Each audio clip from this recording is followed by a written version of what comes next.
Halo teman-teman, bagaimana kabar kalian? Semoga dalam kondisi sehat selalu ya. Balik lagi dengan saya, Putri Prayoga.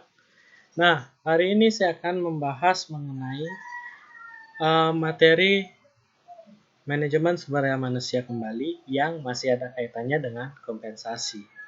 Pada video sebelumnya, saya telah membahas mengenai kompensasi finansial langsung atau direct financial compensation. Dan hari ini kita akan masuk ke topik berikutnya, yaitu indirect financial compensation atau kompensasi finansial tidak langsung. Nah, seperti yang sudah saya jelaskan pada video sebelumnya, pemberian kompensasi finansial merupakan salah satu pelaksanaan fungsi manajemen sumber daya manusia yang berhubungan dengan pemberian penghargaan atas apa yang telah dilakukan pekerja di dalam perusahaan. Pemberian kompensasi finansial merupakan hal yang sangat penting untuk memajukan perusahaan. Para karyawan mau bekerja dengan baik karena memiliki tujuan, yaitu agar karyawan tersebut mendapatkan kompensasi yang layak untuk kehidupannya. Nah, maka dengan pemberian kompensasi finansial ini, karyawan akan termotivasi untuk bekerja dengan sebaik-baiknya dan penuh tanggung jawab karena kebutuhannya terpenuhi.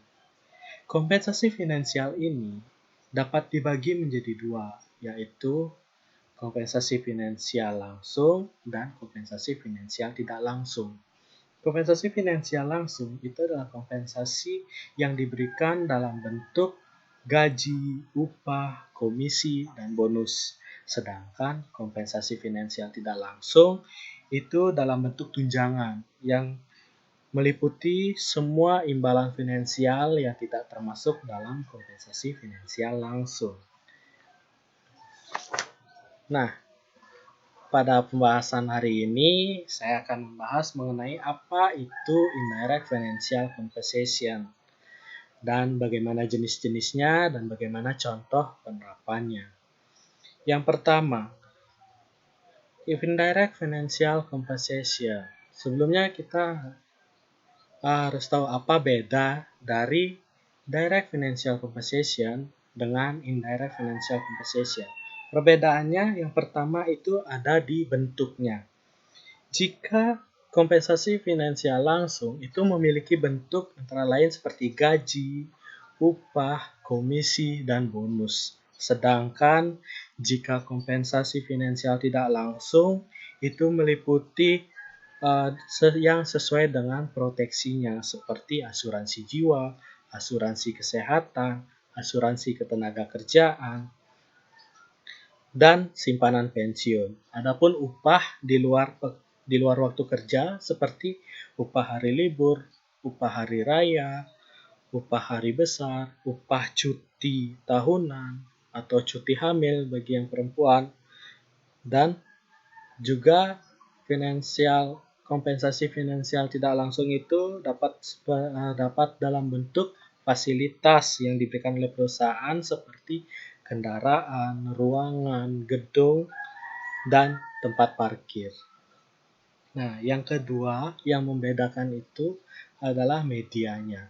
Mungkin memang sama-sama diberikan oleh perusahaan, namun jika kompensasi finansial langsung itu diberikan oleh perusahaan langsung dengan sesuai ketentuan perusahaan dengan biaya dari perusahaan langsung yang bagaimana karyawan tersebut dapat mengetahui seberapa besar dan kapan ia akan mendapatkan kompensasi tersebut seperti gaji dan upah.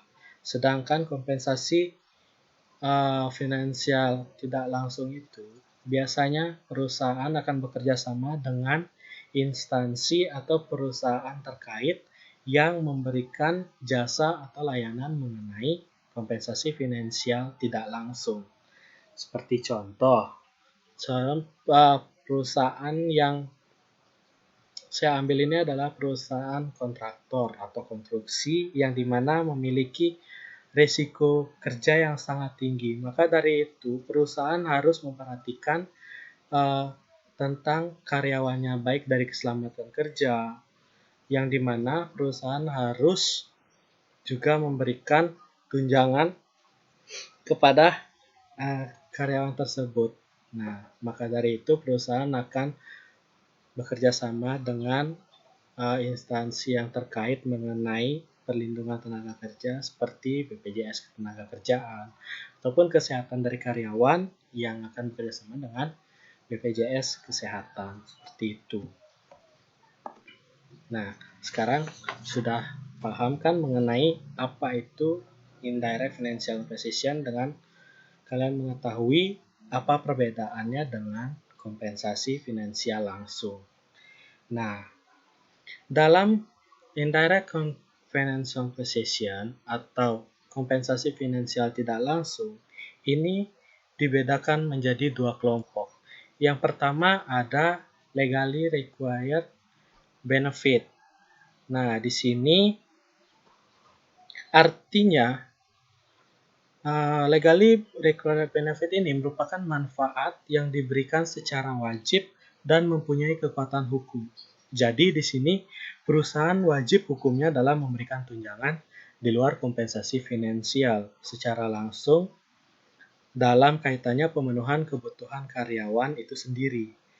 Di sini legally required benefit terbagi menjadi beberapa jenis, yaitu yang pertama Social Security atau jaminan sosial, yang kedua Unemployment Compensation atau kompensasi untuk pengangguran, yang ketiga Worker Compensation atau kompensasi untuk pekerja, yang keempat Family and Medical Leave atau cuti keluarga dan medis. Saya akan membahas satu persatu di sini. Yang pertama mengenai Social Security atau jaminan sosial, di mana merupakan salah satu bentuk perlindungan sosial yang diselenggarakan oleh negara guna menjamin warga negaranya untuk memenuhi kebutuhan hidup dasar yang layak. Sebagaimana yang diutarakan dalam deklarasi PBB tentang HAM tahun 1948 dan Konvensi ILO nomor 102 tahun 1992, fokus utamanya adalah sebuah bidang dari kesejahteraan sosial yang memperhatikan perlindungan sosial atau perlindungan terhadap kondisi yang diketahui sosial, termasuk kemiskinan, usia lanjut, kecacatan, pengangguran, keluarga, dan anak-anak, dan lainnya. Jenis jaminan sosial ini dibagi ke dalam beberapa bagian, yaitu yang pertama ada jaminan kecelakaan bagi penumpang. Nah, ini adalah asuransi yang diberikan pada perlindungan masyarakat, terutama pengguna kendaraan umum, baik transportasi darat, laut, ataupun udara. Nah, di Indonesia sendiri, ada lembaga yang menangani asuransi kecelakaan penumpang adalah Jasara Harja. Hal tersebut sudah diatur dalam Undang-Undang Nomor 33 Tahun 1964 tentang Dana Pertanggungan Wajib Kecelakaan dan Undang-Undang Nomor 34 Tahun 1964 tentang Dana Kecelakaan Lalu Lintas. Nah, dari undang-undang tersebut, setiap orang yang mengalami kecelakaan baik di darat, di laut, maupun di udara berhak menerima jaminan dari badan penyelenggara, yaitu Jasara Harja. Nah, asuransi sosial ini memberikan perlindungan pada masyarakat atas timbulnya gangguan kesehatan. Biayanya yang ditanggung adalah untuk berobat, jalan, maupun rawat inap. Yang kedua adalah jaminan hari tua. Layanan ini merupakan perlindungan jaminan hari tua pada para pekerja yang telah mencapai usia tertentu atau sudah bekerja pada masa tertentu. Sebagai contohnya, ada pekerja yang sudah bekerja 10 atau lebih dari 15 tahun dalam suatu perusahaan. Ketika dia mengundurkan diri dari sebuah perusahaan, maka dirinya akan mendapatkan dari uang jaminan hari tua yang dimilikinya. Nah, di Indonesia sendiri, jaminan hari tua ini sudah dikelola oleh BPJS Ketenagakerjaan dan khusus bagi pegawai negeri sipil itu dikelola oleh PT Taspen. Yang ketiga adalah Jaminan kematian. Layanan ini merupakan jaminan yang diselenggarakan dengan tujuan untuk memberikan santunan kematian yang dibayarkan kepada ahli waris peserta yang meninggal dunia. Nah, di Indonesia ini jaminan kematian ditanggung oleh BPJS Tenaga Kerjaan. Nah, yang keempat adalah jaminan kecelakaan kerja. Program jaminan kecelakaan kerja ini, atau yang disingkat dengan JKK, adalah suatu program pemerintah dan pemberi kerja dengan tujuan memberikan kepastian jaminan pelayanan dan santunan apabila tenaga kerja mengalami kecelakaan saat menuju atau menunaikan tugas dalam pekerjaan. Nah, di Indonesia ini jaminan pekerjaan masih ditanggung oleh BPJS Ketenagakerjaan juga. Yang kelima, jaminan kesehatan. Jaminan kesehatan adalah program jaminan sosial yang diselenggarakan secara nasional berdasarkan prinsip asuransi sosial dan prinsip ekuitas dengan tujuan menjamin agar peserta memperoleh manfaat pemeliharaan kesehatan dan perlindungan dalam memenuhi kebutuhan dasar kesehatannya. Di Indonesia, jaminan kesehatan ini ditanggung oleh BPJS Kesehatan. Nah, yang keenam adalah jaminan pensiun. Program jaminan pensiun disingkat dengan program JP adalah pembayaran berkala jangka panjang sebagai substitusi dari penurunan atau hilangnya penghasilan karena mencapai usia tua atau usia pensiun. Nah, atau mengalami cacat total permanen atau meninggal dunia.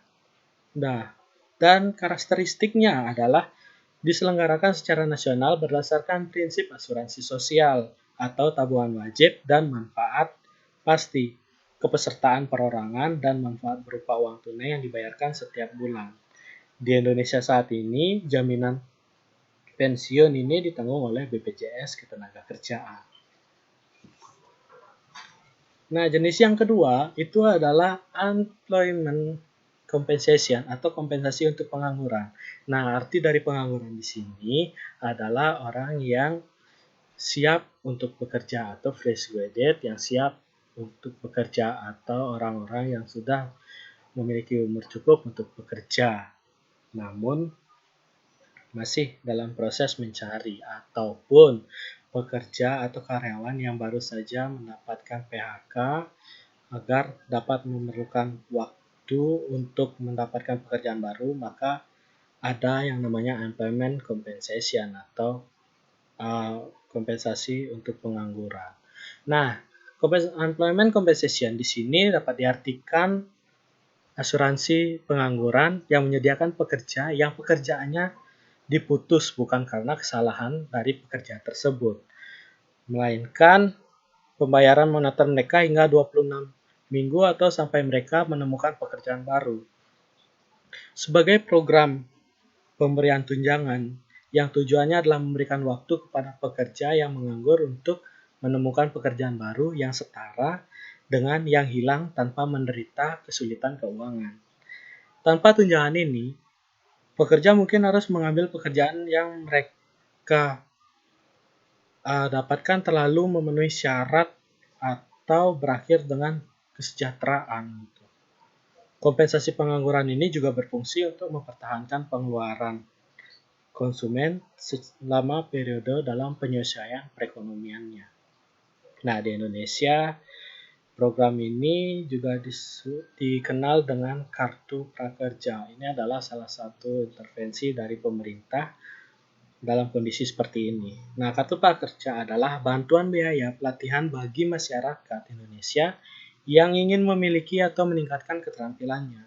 Karena semua percaya bahwa masyarakat Indonesia sungguhnya ingin meningkatkan kemampuannya. Dengan desain sebagai sebuah produk, program ini dikemas sedemikian rupa agar memberikan nilai bagi pengguna sekaligus memberikan nilai bagi sektor swasta, membandingkan dan memilih serta dapat memberi evaluasi. Karena hanya dengan cara ini, produk bisa terus diperbaiki, tumbuh, dan relevan.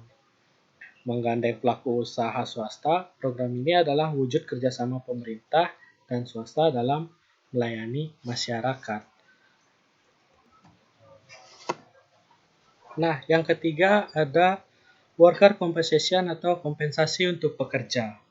Kompensasi pekerja memberikan tingkat perlindungan finansial bagi karyawan yang mengeluarkan biaya akibat kecelakaan ataupun penyakit terkait pekerjaan. Dalam hal ini, bentuk pertanggungan biaya rehabilitas dan penggantian pendapatan sementara atau permanen sebagian berdasarkan tingkat keparahannya. Contohnya bisa diambil adalah asuransi, di mana asuransi merupakan bentuk lembaga keuangan karena melalui asuransi dapat dihimpun dana besar yang dapat digunakan untuk membiayai pembangunan di samping bermanfaat bagi masyarakat yang berpartisipasi dalam bisnis asuransi, serta asuransi bertujuan memberikan perlindungan atau proteksi atas kerugian keuangan atau financial loss yang ditimbulkan oleh peristiwa yang tidak diduga sebelumnya atau fortuitous event atau kejadian yang tidak terduga sebelumnya. Selain itu, contohnya adalah jaminan sosial seperti yang sudah saya jelaskan sebelumnya. Nah, pemberian asuransi atau jaminan sosial kepada karyawan ini sebagai pertanggungan biaya bagi karyawan yang mengeluarkan biaya secara pribadi saat melakukan penanganan ketika terjadi kecelakaan kerja ataupun mengalami sakit pada saat bekerja. Biaya pengganti tersebut sepenuhnya menjadi kewajiban perusahaan. Atau faktor-faktor seperti pengusaha membayar seluruh biaya asuransi, kompensasi pekerja, dan pengalaman masa lalu mereka dengan kecelakaan dan penyakit terkait pekerjaan sangat menentukan biaya premi mereka. Keadaan ini harus memberikan dorongan lebih lanjut kepada pengusaha untuk proaktif dengan program kesehatan dan keselamatan. Nah, yang berikutnya, yang keempat, ini adalah masuk ke family and medical leave atau cuti keluarga dan medis. Cuti di sini masuk ke dalam kategori cuti berbayar, di mana cuti berbayar merupakan jenis cuti di mana perusahaan memiliki tanggung jawab untuk tetap membayar gaji atau upah kepada karyawan walaupun karyawan tersebut mengambil cuti karena alasan tertentu. Untuk penggolongan cuti keluarga adalah karyawan menikah, menikahkan anak, acara keagamaan atau ibadah, istri melahirkan, atau keluarga inti meninggal dunia. Sedangkan penggolongan cuti medis yang dimaksud adalah cuti sakit. Di sini merupakan salah satu hak yang dimiliki oleh pekerja atau buruh sehingga mereka tidak perlu melakukan pekerjaan pada kurun waktu tertentu dan pengusaha tetap harus memberikan upah serta tidak boleh melakukan pemutusan hubungan kerja. Dengan skemanya adalah untuk 4 bulan pertama dibayarkan 100% dari upah, untuk 4 bulan kedua dibayarkan 75% dari upah, untuk 4 bulan ketiga dibayarkan 50% dari upah, dan untuk selanjutnya dibayarkan 20% dari upah sebelum pemutusan hubungan kerja dilakukan oleh perusahaan. Yang berikutnya ada cuti karena haid atau menstruasi yang berlaku hanya 2 hari. Cuti karena sedang mengandung atau hamil, waktu cuti 1,5 bulan sebelum kelahiran dan 1,5 bulan sesudah kelahiran. Nah, itu tadi mengenai legally required benefit. Nah, berikutnya kita masuk ke kelompok yang kedua mengenai kompensasi finansial tidak langsung, yaitu mengenai discretionary benefit. Discretionary benefit itu atau tunjangan diskresioner adalah tunjangan yang tidak terikat kepada target pencapaian formal, atau dengan kata lain, bonus yang diberikan ke karyawan tergantung dengan kebijakan perusahaan itu sendiri. Di sini discretionary benefit itu dibagi menjadi 7 jenis. Yang pertama, paid time off atau gaji cuti. Yang kedua, healthcare atau layanan kesehatan. Yang ketiga, life insurance atau asuransi jiwa. Yang keempat, retirement plans atau rencana pensiun. Yang kelima, employee stock option plans atau kepemilikan saham karyawan. Yang keenam ada employee service atau layanan karyawan. Yang ketujuh ada premium pay atau pembayaran premium atau ekstra atau pembayaran premi. Nah, masuk yang pertama. Yang pertama ada paid time off, yaitu sebuah kebijakan yang menyediakan bayaran kepada karyawan yang jatuh sakit, liburan, dan menjalani kegiatan pribadi yang boleh dipakai sebagai peningkatan kebutuhan atau keinginan. Kebijakan tersebut biasanya diberlakukan di Amerika Serikat, di mana tidak ada persyaratan hukum federal untuk jumlah minimum dari bayaran sehari-hari. Dalam memberikan pembayaran untuk waktu yang tidak bekerja, pengusaha mengakui bahwa karyawan memerlukan waktu di luar waktu pekerjaan untuk berbagai keperluan. Dibahas di bagian berikut adalah pembayaran untuk cuti liburan, pembayaran untuk cuti sakit, cuti panjang, dan bentuk cuti lainnya. Yang pertama adalah cuti liburan.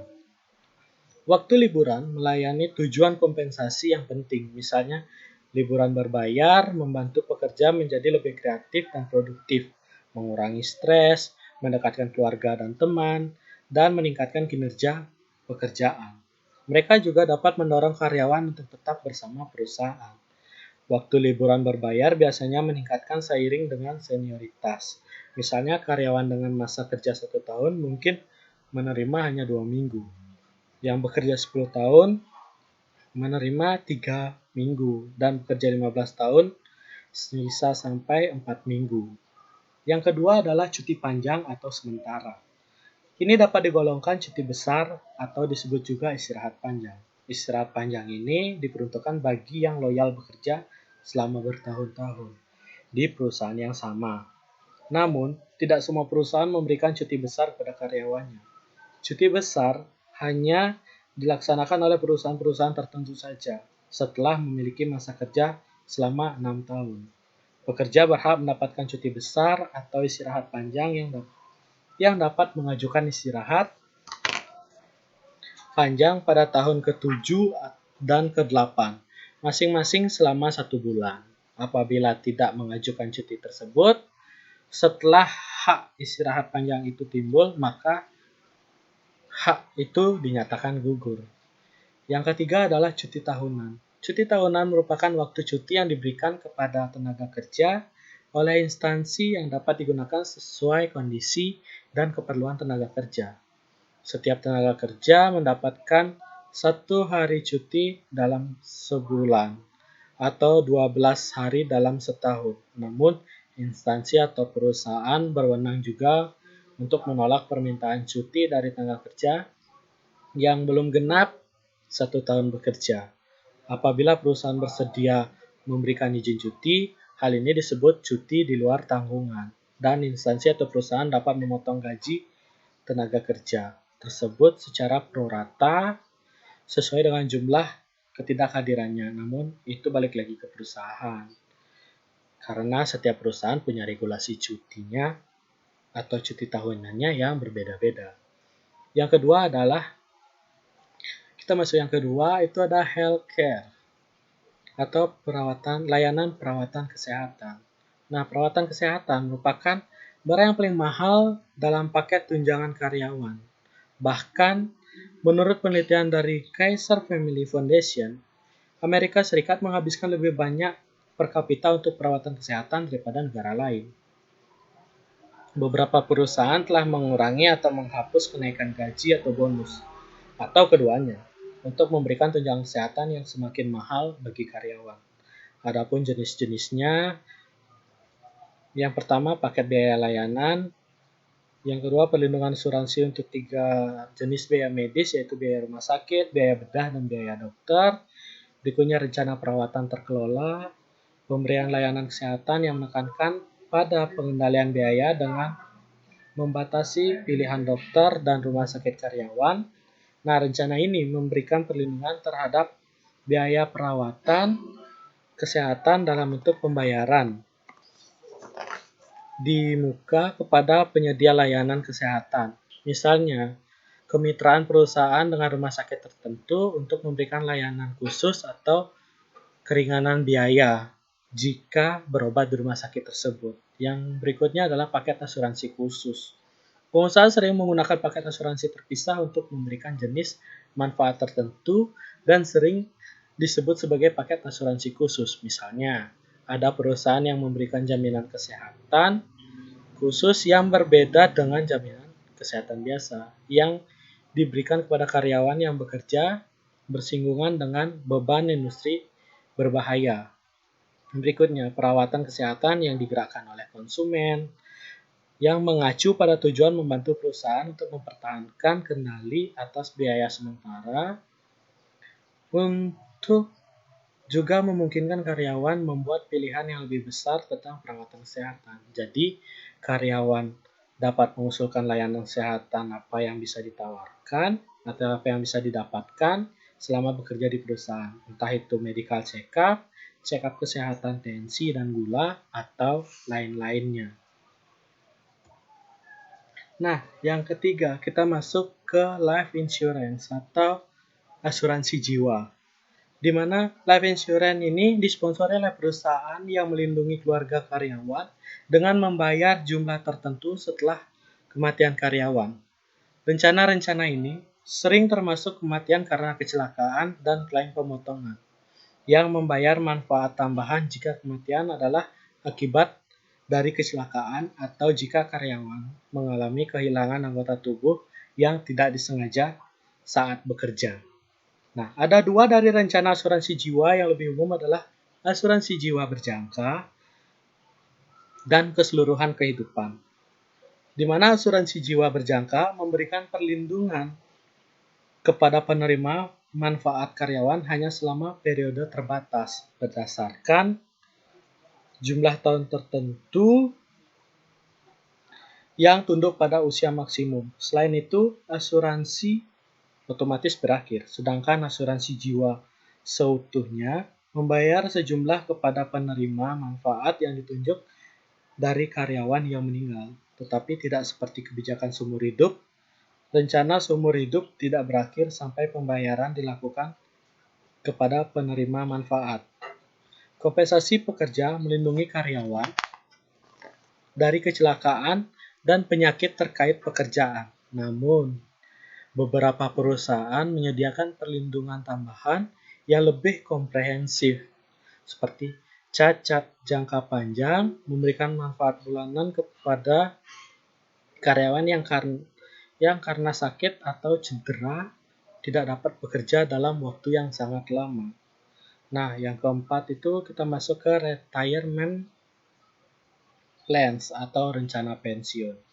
Program pensiun yang disponsori oleh perusahaan memberikan penghasilan kepada karyawan setelah karyawan tersebut mencapai usia pensiun minimum dan telah meninggalkan perusahaan yang akan mendapatkan sejumlah dana tersebut. Nah, dana pensiun adalah hak seseorang untuk memperoleh penghasilan setelah bekerja sekian tahun dan sudah memasuki usia pensiun atau ada sebab-sebab lain sesuai dengan perjanjian yang telah ditetapkan, di mana tujuannya adalah memberikan penghargaan kepada para karyawan yang telah mengabdi di perusahaan tersebut dan penghasilan dalam hal ini biasanya diberikan dalam bentuk uang dan besarnya tergantung dari peraturan yang ditetapkan oleh perusahaan sendiri. Pemberian dana pensiun kepada karyawan bukan hanya memberikan kepastian penghasilan di masa depan, tetapi juga ikut memberikan motivasi bagi karyawan untuk lebih giat dalam bekerja. Dengan memberikan program jasa pensiun, maka para karyawan merasa aman, terutama bagi mereka yang menganggap pada usia tua atau usia pensiun sudah tidak produktif lagi. Nah, adapun jenisnya adalah yang pertama, itu adalah program imbalan pasti. Program pensiun, manfaat pastinya merupakan program pensiun yang besar. Manfaat pensiunnya ditetapkan dalam peraturan dana pensiun. Seluruh iuran merupakan beban karyawan yang dipotong dari gajinya. Program ini dikaitkan dengan masa kerja dan besar penghasilan karyawan untuk menentukan besaran uang pensiun. Nah, yang kedua, rencana kontribusi pasti. Program yang besarnya manfaat pensiun tergantung dari hasil pengembangan kekayaan dana pensiun. Iuran ditanggung bersama oleh karyawan dan perusahaan pemberi kerja. Program pensiun ini terdiri dari money purchase plan, profit sharing and saving plan, di mana besarnya uang pensiun didasarkan pada iuran dibayarkan pekerja dan perusahaan atau pemberi kerja. Yang berikutnya ada yang kelima, kita masuk ke Employee Stock Option Plans atau rencana kepemilikan saham karyawan. ESOP atau Employee Stock Option Plans adalah program yang memberikan hak kepada karyawan atas kepemilikan saham. Program kepemilikan saham perusahaan di Indonesia dikenal dengan sebutan kepemilikan saham bagi karyawan atau PKSK. Program kepemilikan saham perusahaan dengan ESOP pertama kali ada di Amerika sekitar tahun 1950. Program kepemilikan saham perusahaan dengan ESOP yang dilakukan dalam beberapa cara, antara lain perusahaan memberikan sahamnya secara cuma-cuma atau stock grant kepada karyawan dan menjual saham perusahaan pada karyawan umumnya dengan harga diskon dan memberikan opsi kepada karyawan untuk membeli saham perusahaan pada periode tertentu dan pada harga tertentu. Nah, program kepemilikan saham perusahaan dengan ESOP di Indonesia memang belum tenar, terlebih untuk perusahaan-perusahaan yang masih bersifat perusahaan keluarga. Mengapa perusahaan atau manajemen memberikan kesempatan karyawan untuk memiliki saham perusahaan dengan ESOP maksud saya? Karena dapat digunakan sebagai bentuk penghargaan kepada karyawan dan mampu mempertahankan karyawan. Atau dalam arti lain, meminimalisir keluar masuknya karyawan atau turnover karyawan. Jadi karyawan yang memiliki saham perusahaan akan memiliki rasa memiliki dan akhirnya menimbulkan semangat untuk bekerja di dalam perusahaan. Contohnya adalah berupa lembar saham, surat berharga, dan aset dengan nilai jaminan tertentu. Yang berikutnya, kita masuk ke yang keenam, employee service atau layanan karyawan. Layanan karyawan adalah fungsi pemeliharaan karyawan yang menyangkut kegiatan untuk memelihara kondisi fisik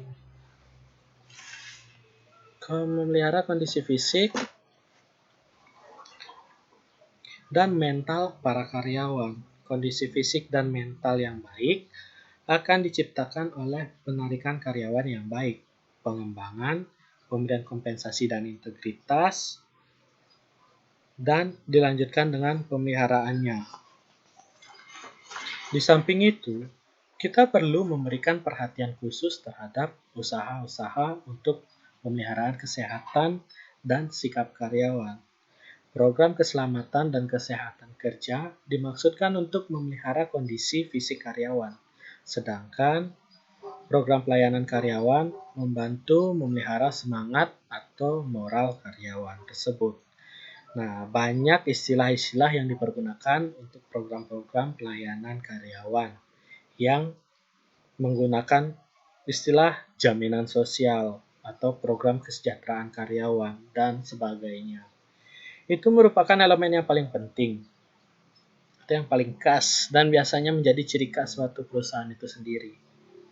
Meningkatkan perhatian pengusaha terhadap masalah kesejahteraan karyawan dikarenakan faktor-faktor sebagai berikut.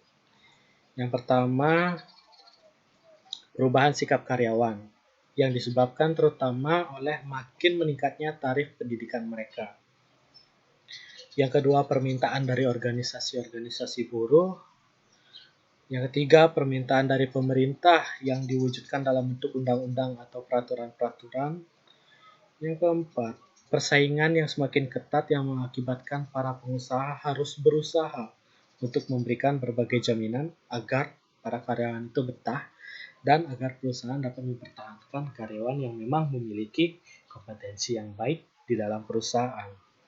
Yang berikutnya adanya pengawasan terhadap tingkat upah, terutama dari asosiasi para pengusaha untuk mencegah persaingan dalam hal pemberian upah. Nah, manfaat yang dapat diperoleh dengan menyelenggarakan program kesejahteraan karyawan ini adalah yang pertama, penarikan tenaga kerja yang lebih efektif. Jadi, perusahaan dapat memperoleh tenaga kerja yang memang cakap dan memang dibutuhkan oleh perusahaan. Yang berikutnya, perbaikan semangat dan kesetiaan karyawan. Yang ini membuat karyawan itu loyal dalam perusahaan yang tidak akan mudah untuk pindah ke perusahaan lain atau sejenis. Yang berikutnya, penurunan tingkat absensi dan perputaran tenaga kerja. Dengan loyalnya, maka turnover pekerja itu di perusahaan akan rendah.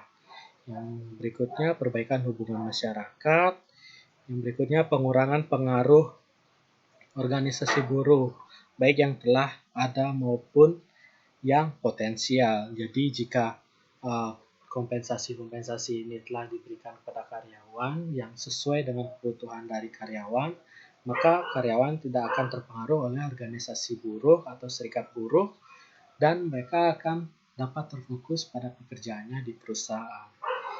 Yang berikutnya, pengurangan campur tangan pemerintah dalam organisasi. Nah, apabila kompensasi telah diberikan sesuai dengan kebutuhan karyawan, maka tidak ada lagi intervensi pemerintah terhadap perusahaan tersebut. Maka aturan-aturan tidak akan dibuat lagi yang mengatur tentang kompensasi tersebut. Seperti itu. Nah, yang berikutnya adapun contoh pemberian layanan karyawan adalah sebagai berikut. Saya bisa jelaskan. Yang pertama, penyediaan kantin atau kafetaria di tempat kerja. Adanya kantin dapat memudahkan karyawan agar tidak jauh untuk beristirahat atau makan siang pada saat jam perusahaan. Yang kedua, beasiswa pendidikan. Yang ketiga, diberikan untuk tanggungan perumahan. Diberikan untuk tanggungan perumahan yang dimana perusahaan membantu untuk tanggungan-tanggungan yang dimiliki oleh karyawan tersebut. Dengan begitu, dia akan bekerja lebih giat dan lebih disiplin di dalam perusahaan. Yang berikutnya, pemberian rumah dinas bagi karyawan. Yang berikutnya, pengembangan karir berupa seminar, pelatihan, dan pendidikan. Itu sangat penting untuk meningkatkan karir dan kualitas dari karyawan tersebut. Yang berikutnya adalah komunitas karyawan. Adanya perkumpulan yang mempererat hubungan antara rekan kerja di kantor. Ya, itu sangat penting untuk hubungan dan komunikasi di kantor. Karena dalam suatu organisasi, perusahaan, atau apapun, komunikasi adalah hal yang sangat penting untuk menjalin hubungan yang lebih baik. Yang berikutnya adalah fasilitas pembelian, bisa berupa kerjasama dengan toko atau adanya koperasi kantor. Yang berikutnya ada fasilitas kesehatan, meliputi klinik, layanan kesehatan, cek tensi. Yang berikutnya ada creative space, tempat karyawan bebas berekspresi baik untuk acara kantor formal atau informasi kendaraan operasional. Yang untuk memudahkan mobilisasi dalam kegiatan kantor. Yang berikutnya ada ruangan kerja. Memberikan ruangan kerja yang nyaman dan sesuai standar, serta mampu memudahkan mobilisasi pekerjaan. Yang berikutnya, gedung operasional. Dengan tempat karyawan bekerja yang dibuat secara nyaman dan aman, serta fasilitas parkir khusus karyawan yang memudahkan karyawan memarkirkan kendaraannya. Yang berikutnya ada membership. Untuk tempat tertentu dengan kerjasama untuk diberikan kepada karyawan.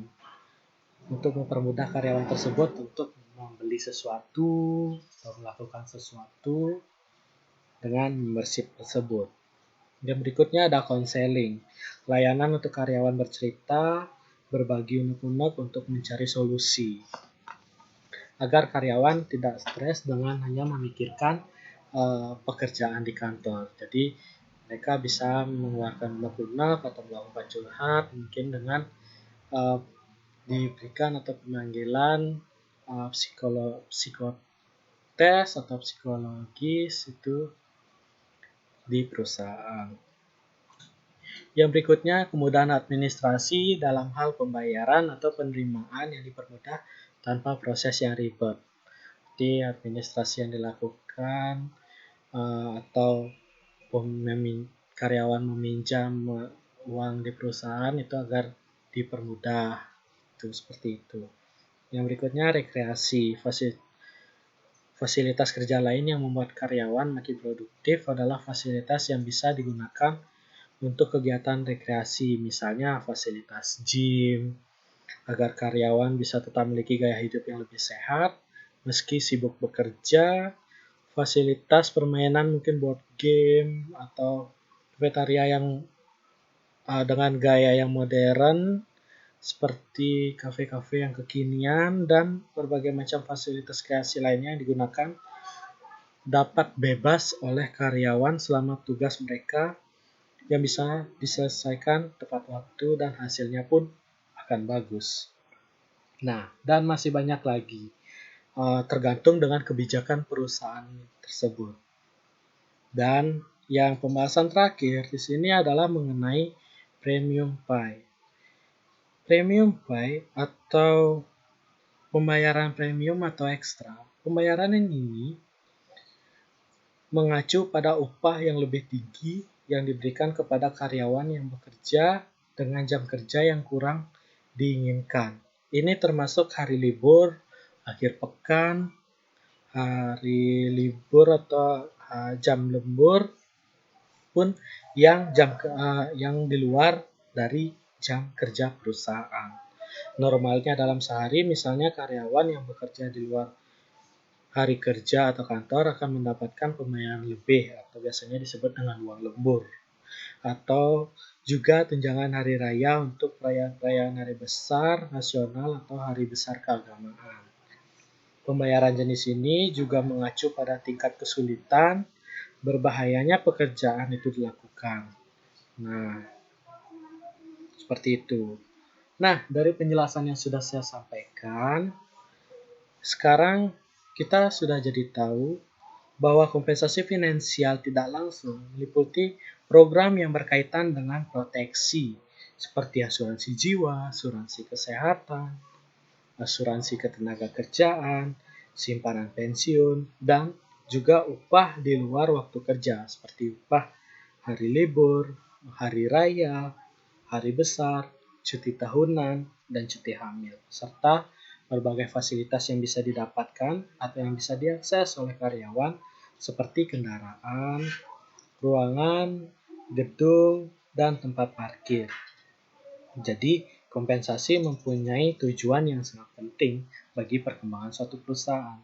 Karena tanpa adanya kompensasi, perusahaan tersebut tidak akan berkembang, terutama akan sulit adalah mempertahankan para pekerja yang memiliki kompetensi yang baik dalam perusahaan.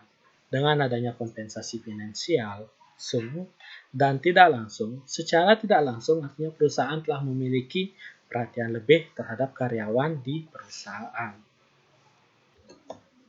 Nah, di Indonesia sendiri seperti tadi yang sudah saya jelaskan, itu contoh-contohnya dari kompensasi finansial tidak langsung itu yang berupa asuransi jiwa itu dikelola oleh BPJS Ketenagakerjaan. Asuransi kesehatan itu dikelola oleh BPJS Kesehatan. Dan asuransi ketenagakerjaan itu oleh BPJS Ketenagakerjaan. Simpanan pensiun itu dikelola oleh BPJS Ketenagakerjaan ataupun untuk bagi pegawai negeri sipil di Indonesia itu dikelola oleh PT Taspen. Nah, dengan ini jadi kita sudah membahas topik yang kedua mengenai indirect financial compensation atau kompensasi finansial tidak langsung. Nah, dengan pembahasan yang saya lakukan, yang saya berikan tadi, semoga dapat bermanfaat pada kita semua. Baiklah, demikian penjelasan yang dapat saya sampaikan mengenai indirect financial compensation. Nah, jika teman-teman suka atau tertarik dengan pembahasan ini, silahkan ditekan tombol like, dan apabila teman-teman ingin memberikan pertanyaan, kritik maupun saran, silahkan untuk tulis di kolom komentar.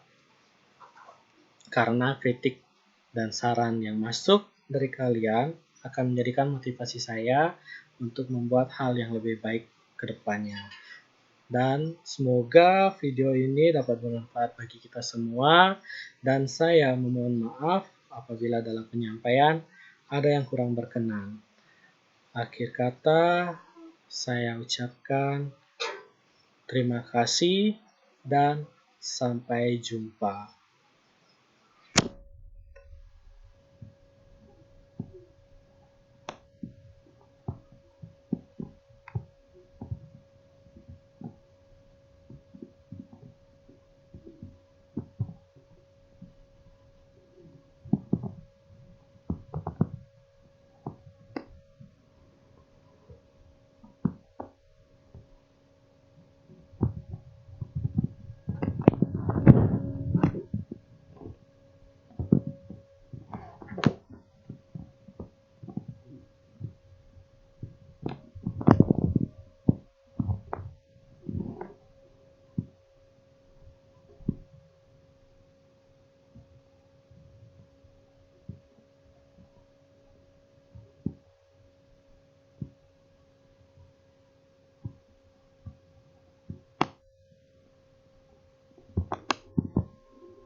Di dalam